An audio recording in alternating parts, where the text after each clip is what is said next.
बिस्मिल्लाहिर्रहमानिर्रहीम। अस्सलाम वालेकुम। मैं हूँ आपका host doctor Rameez Raja, programme play on में, और मेरे साथ मौजूद हैं अवैस महमूद। जी। कैसे हैं अवैस? अल्लाह का शुक्र डॉक्टर साहब, आप सुनाएं कैसे हैं? अल्लाह का शुक्र अल्हम्दुलिल्लाह। पाकिस्तान और इंग्लैंड की सीरीज़ पे सबकी तवज्जो मरकूज है। पाकिस्तान और इंग्लैंड की सीरीज़ में बाकी एक दिन बाकी है, और आप देखें कि लाहौर वाली तमाम टिकट्स बिक चुकी हैं। इवन के 1500 वाली टिकट जो VIP है वो भी सारी सोल्ड आउट हो चुकी है, और बड़ा ज़बरदस्त क्राउड देखने को मिलेगा। कराची ने एक दफ़ा फिर थोड़ा सा मायूस किया, क्योंकि इंटरनेशनल क्रिकेट टीम इंग्लैंड ख़ास तौर पर आई है पाकिस्तान, तो कराची को भी चाहिए था कि थोड़ा सा जोश दिखाए, थोड़ा सा ग्राउंड भरा हुआ हो तो ज़्यादा मज़ा आएगा।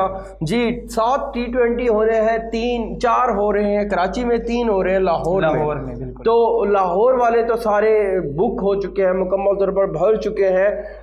कमेंट्रेटर जो है वो जो पाकिस्तान आए हैं, और साथ में पाकिस्तानी कमेंट्रेटर भी जो फाइनल हो चुके हैं, उसमें आमिर सोहेल है, बाजिद खान है, डेविड गोवर है, मार्क बाउचर है, अरूज मुमताज़ है, वकार यूनिस है, और वसीम अकरम के साथ ज़ैनब अब्बास हैं। ये कमेंट्रेटर है जो कि इस 7 मैचों में पूरा कवर करेंगे, और ये जो मैच है लाइव दिखाया जाएगा PTV स्पोर्ट्स के साथ साथ विलो, फ्लो टीवीज़ पे, स्काई स्पोर्ट्स पे, सुपर स्पोर्ट्स पे, और इसी तरह कुछ और सोनी स्पोर्ट्स वगैरह भी हैं। तो इन पे लाइव टेलीकास्ट किया जाएगा ये सारा प्रोग्राम। मैं बात करूंगा अवैस आपसे ओपनिंग के हवाले से, क्योंकि 3-4 मैचेस में रेस्ट दिया जा रहा है रिजवान को। तो ये पहले रूमर्स आ रहे थे कि शायद जो हमारे विकेट कीपर्स हैं जो इनकी रिप्लेस वो ओपनिंग करेंगे, लेकिन साथ में हैदर अली का अब नाम आ रहा है, और बल्कि कंफर्म रिपोर्ट आ रही है कि हैदर अली बाबर आजम के साथ ओपनिंग करेंगे। तो कैसी ओपनिंग देखते हैं? बिल्कुल डॉक्टर साहब, ये बिल्कुल हमने रिसेंटली अभी इसी हवाले से सुना भी है कि बाबर के साथ हैदर अली ओपनिंग करेंगे, जो मैं समझता हूँ कि बहुत ही अच्छी एक अपॉर्चुनिटी है हैदर अली के लिए कि वो अपना लोहा मनवा सकें। और मैंने उनका लास्ट प्रैक्टिस सेशन भी किया, जो इंग्लैंड और पाकिस्तान की टीमें कंबाइंड प्रैक्टिस सेशंस कर रहे हैं। बहुत सी वीडियोस आ रही हैं, आपस में उनकी कम्बिनेशन भी अच्छी चल रही है। तो हार्ड हिटिंग के हवाले से हैदर अली बहुत अच्छा, मतलब अपने पावर हिटिंग के हवाले से भी वो जाने जाते हैं, तो बड़े अच्छी फॉर्म में नज़र भी आ रहे थे। और उम्मीद हम यही करते हैं कि इसी तरीके से अच्छा परफॉर्म करके आगे आने वाले T20 वर्ल्ड कप के मैचेस में अपनी जगह जो है वो कंफर्म बने। बिल्कुल। अच्छा, रिजवान और बाबर माशाल्लाह से पाकिस्तान की जो होम सीरीज़ है उनमें सबसे ज़्यादा अच्छा जो रन रेट है, जो सबसे ज़्यादा अच्छी परफॉर्मेंस है, वो रिजवान और बाबर की है। तो ये थोड़ी सी कमी फील होगी इंग्लैंड के खिलाफ। अब बिल्कुल हो भी सकती है, लेकिन मैं ये कहना चाहूँगा कि हमें नए कॉम्बिनेशन भी देखने चाहिए। देखिए, यंगस्टर्स टीम की जान होते हैं, और इन दैट केस अगर वर्ल्ड कप में हमें हैदर अली से ओपनिंग करवानी पड़ जाती है, हाँ जी, तो उस सिलसिले में हम ऑलरेडी इस हवाले से भी प्रिपेयर्ड हो, और ये एक्सपीरियंस भी हमारे पास हो जाएगा, और हम प्लेइंग कंडीशंस हमारी अपनी है, तो इस लिहाज से भी हम कर सकते हैं। बिल्कुल बिल्कुल। मोहम्मद हारिस या हैदर अली ओपनिंग के लिए? हैदर अली ज़्यादा बेहतर है। हैदर अली, ठीक है। अच्छा, नेक्स्ट जो है हर्षल गिब्स की बात पे जाते हैं। हर्षल गिब्स ने सजेशन दिया कि अगर बाबर आजम 1-2 अच्छे स्ट्रोक या अटैकिंग शॉट्स खेलता है तो बाबर आजम अपना स्ट्राइक रेट बेहतर कर सकता है, और ये वर्ल्ड कप के लिए हमारे लिए बहुत अच्छा होगा। बिल्कुल।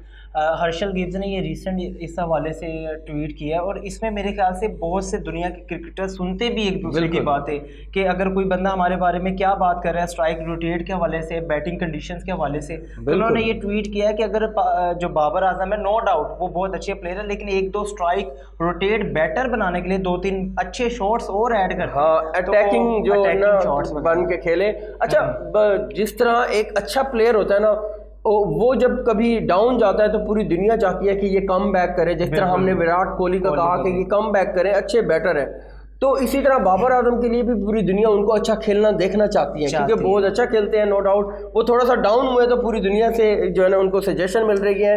रिसेंटली शाहिद अफरीदी ने कहा था कि शाहीन अफरीदी की रिहेबिलिटेशन पे उसने खुद खर्चा किया है, जिसपे रमीज राजा का कल ट्वीट आया है, how can PCB leave Shaheen Afridi alone, के बिल्कुल ये PCB के ही खर्चे पे कर रहे हैं, और PCB कैसे अलोन छोड़ सकती है। खुशदिल शाह ट्रेनिंग करते हुए ना उन्होंने ये कहा है कि کہ ہاں نو ڈاؤٹ انہوں نے ٹکٹس وغیرہ خود کروائی لیکن بعد میں پے کر دے گا. تو میرے حساب سے ڈاکٹر صاحب ہمیں بات کرنی چاہیے کہ یہ کیا بات ہوئی.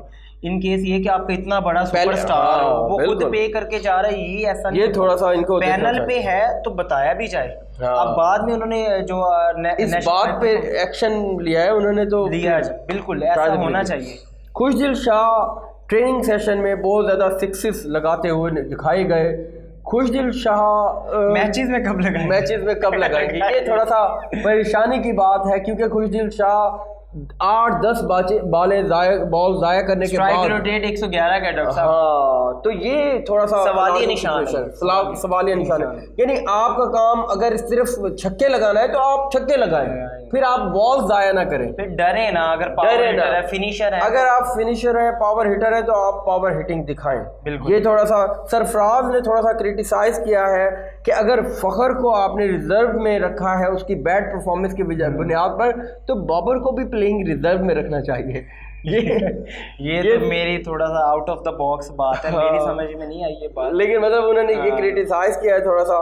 سعید اجمل نے کہا ہے کہ محمد حارث کو جو ٹیم میں رکھا گیا ہے, سرفراز کو جو نہیں رکھا گیا, تو محمد حارث کو رمیز راجہ بہت پسند کرتے ہیں, اس وجہ سے رکھا گیا ہے. بہرحال دیکھتے ہیں. اچھا, حارث بھی ریسنٹ ملے ہیں ان سے, جوس بٹلر سے, بالکل, اور بہت ایڈمائر کیا. میں نے ان کے پہلے انٹرویو سنے جب یہ انڈر 19 ایز اے کیپٹن بھی کھیلتے تھے یہ, بالکل. تو حارث نے تب یہ کہا بھی تھا کہ میری جو مطلب کہ آئیڈیل کرکٹنگ پرسنالٹی ہے وہ جوس بٹلر ہے, جن کو میں کینلی فالو بھی کرتا ہوں, تو ان کے لیے بڑا امیزنگ مومنٹ تھا, میں یہ کہہ سکتا ہوں. بالکل. انگلینڈ کے خلاف جو 7 میچز کی سیریز ہے یہ پاکستان کے ورلڈ کپ کے لیے بہت امپورٹنٹ ہے, کیونکہ یہ ایک ٹف ٹیم ہے, اور ٹف ٹیم کے اگینسٹ آپ 7 میچز جب پریکٹس کریں گے, انٹرنیشنل میچز, تو بڑا فائدہ ہوگا. تھوڑا سا ایک مطلب ڈاؤن ایج ہے وہ یہ ہے کہ پاکستان کا ہوم گراؤنڈ ہے. بالکل, یہ تھوڑا سا آسٹریلیا کی پیچز, آسٹریلیا میں کنڈیشنز تھوڑی, لیکن ہم ٹرائی نیشن سیریز بھی تو آگے کھیل رہے ہیں, وہ فائدہ دیش, نیوزی لینڈ وہ اور پاکستان, اور ایک نیوزی لینڈ والی ٹیم کون سی چینجنگ دیکھتے ہیں ان کیس یہ کہ اگر یاسر جمال کو ایڈ کیا گیا, اور میرے خیال سے ابرار احمد, ان کو بھی. یاسر جمال بہت اچھی بالنگ کراتے ہیں اور وہ پریکٹس کرتے ہوئے دکھائی دے. انفیکٹ ان کا ایک انٹرویو بھی وائرل ہوا کہ مجھے یقین نہیں آ رہا کہ میں پاکستانی ٹیم کا حصہ بن گیا ہوں, اور امید کرتے ہیں کہ اس طرح کے ینگسٹر پاکستان کے لیے بہت فائدہ دیں گے. تو جب ہم ٹرائی سیریز کی طرف جائیں گے تو یقیناً ٹرائی سیریز میں ہم اس سیریز کو مد نظر رکھ کر جو بھی چینجز ہوگی وہ کر سکتے ہیں. ورلڈ کپ کی ہم ڈاکٹر صاحب چینجنگ کر سکتے ہیں, ورلڈ کپ میں مزید چینجز شاید نہیں کر سکتے, جو ٹریولنگ ریزرو ہے ان میں سے ہم لے کے آ سکتے ہیں. اگر کوئی ایک ٹائم ہوتا ہے نا کہ مطلب شاید 15 سپتمبر لاسٹ ڈیٹ تھی, اور مزید اگر اس میں ہوگا تو ہم نیکسٹ پروگرام میں ضرور اس بارے میں ڈسکس کریں گے. اور جو ٹرائی سیریز ہے وہ بھی بہت امپورٹنٹ ہے, کیونکہ نیوزی لینڈ ہے اور دوسری بنگلہ دیش ہمارے ہی گروپ میں سے ہے. گروپ بی انہوں نے تھوڑا ٹف بنایا ہے, کیونکہ افغانستان کو نیوزی لینڈ, انگلینڈ اور آسٹریلیا کے درمیان رضیا گنڈوں میں پھنس گئی والی کنڈیشن کر دی ہے. پاکستان کا جو گروپ ہے ماشاءاللہ سے زبردست ہے. پاکستان کے لیے افغانستان بھی تھوڑا بنگلہ دیش بھی تھوڑا آسان فیل ہوگا, ثابت ہوگا. ساتھ میں آپ دیکھیں انڈیا ہے, انڈیا کو پاکستان پہلے ہی ہرا کے ڈومیننٹ ہوا کھڑا ہے. تو دیکھتے ہیں کہ کیا ہوتا ہے. ناظرین آپ کے ساتھ اسی طرح اپڈیٹس شیئر کرتے رہیں گے. انگلینڈ سیریز کے حوالے سے بھی آپ کے ساتھ انشاءاللہ ہم پروگرام کرتے رہیں گے. اپنا رکھیے گا بہت سارا خیال. انشاءاللہ آپ لوگوں سے ہوتی ہے پھر ملاقات. اللہ حافظ, فی امان اللہ.